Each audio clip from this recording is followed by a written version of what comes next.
do we have? Wow.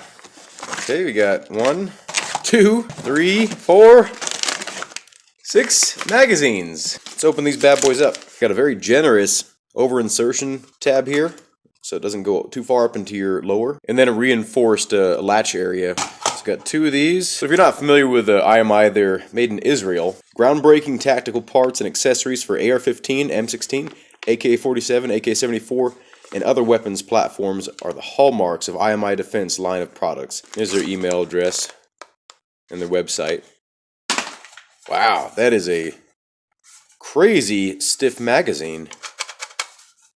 Nice. A pretty generous dot matrix portion for filling it in with whatever color you want to identify your magazines. The base plate's actually rubberized. That's cool, I've never seen that before. So the rubber on the bottom here is actually an optional feature. The standard one will just come with a standard plastic base plate and no window. This is the most comfortable magazine I've ever felt. They really did it up with the magazine well stabilizer fins, whatever you want to call that, to load your magazines. They do have the guides right there. Looks like they do have drainage holes, both in the top and the bottom of the window. So these feel kind of like a standard aluminum AR magazine. Take a look at the dimensions of this rib right here. Notice anything similar? So if you want to have a 20 or a 10 round magazine, if you're like a bench rest shooter and you need a lower profile magazine, base plate goes right on there and you got yourself a shorter mag. Shorter mag. Makes sense, doesn't it? That's cool. Nice high quality spring. The follower is anti-tilt. There's a strange little thing right here. So this little tab here is actually sort of a follower extension. So if you look here, a lot more surface area is actually making contact with that bolt catch than a standard magazine. This is a Gen 2 Magpul magazine. So you can see it's kind of like barely on the edge of it, right? And again, this one is like all the way on there. You can see it pretty clearly right there, how much further this extends past. Try one of these beasts. This is to line up with a bullet tip. Okay, they're using a similar follower material, but it is a different follower. You can see it's wider in the back here and it doesn't have that little flap thing. Seems to be a little bit more rigid of a design as well. The magazine bodies on these things are among the stiffest I've ever felt. Like I would put this easily in the same category as Magpul PMag Gen 3 magazines in terms of the rigidity. Even the top, the bottom I can't flex at all. There's no way that's going to even budge. The base plates come off this way as opposed to coming off from the front.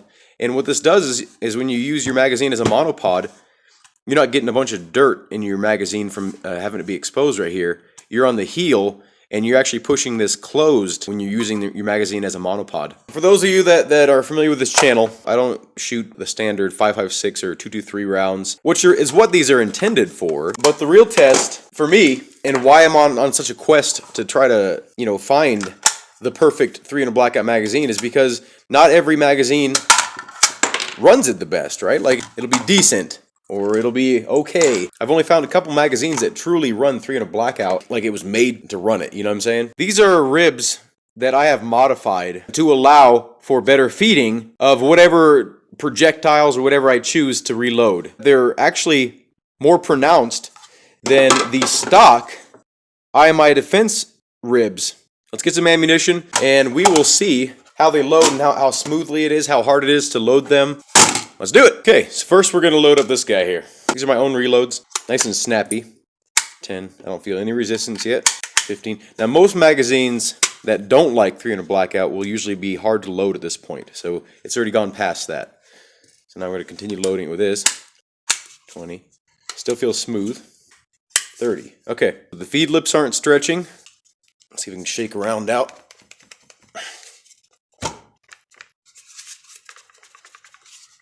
Okay, can't shake a round out. I'm going to drop it and see if it, just from about a foot up, see if a round pops out. No, let's try from this side. No. Okay, no rounds pop out. That's good. Now I'm going to pop them out. Okay, that one kind of didn't look like it. No, they're feeding. Now, because of the extra weight, you'll notice that most magazines don't have that sort of snappy when they pop up, because this round overall is much lighter than even the lightest 300 blackout round. So there's a lot more weight compressing the spring. So when you don't hear that snappiness, that's not necessarily due to the magazine's design. It's just literally because the round is heavier. And this magazine was not intended to be used with 300 blackout originally. But that was impressive. Now we'll do the same with this guy.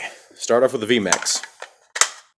So far this magazine feels a little more slick in terms of while I'm loading it. Like, it feels like the rounds go down with less resistance.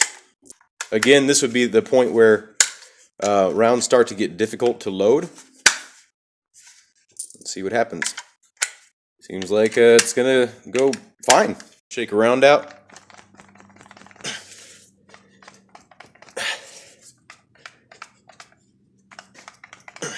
Okay, drop it from about a foot up.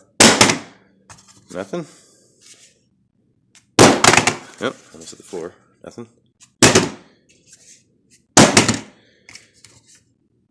Okay, they move forward a little bit, but 1, 2, 3, 4, 5, 6, 7, 8, 9, 10, 11, 12, 13, 14, 15, 16, 17, 18, 19, 20, 21, 22, 23, 24, 25, 26, 27, 28, 29, 30. This is fully loaded. Takes a little bit extra pressure to get seated. I don't think I can just, let's see if I can. I can, but it's very difficult to just push it in. Not a whole lot of wobble, side to side or front to back. Let's see what an empty mag does. Okay, so locks back fine. Drops free on an empty mag. Try an empty mag of this. Of course, drops free.